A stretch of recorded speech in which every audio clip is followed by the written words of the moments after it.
warm applause from the hospital staff made up for the weather outside. Cold and wet, not unlike the Queen's recent Californian tour.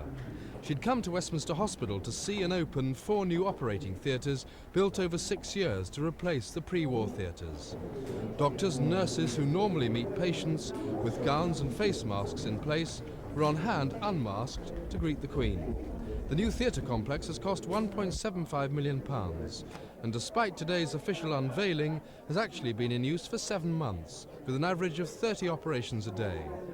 The Queen's eye was caught by these ceiling murals.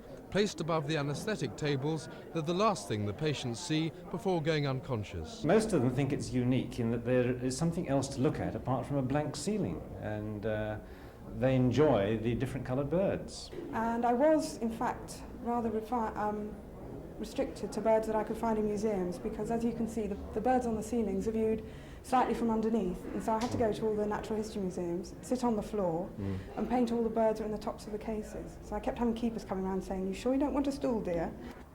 After seeing the birds, the Queen went to meet the patients, who seemed delighted by their surprise visitor. Simon Neve at Westminster Hospital for Thames News.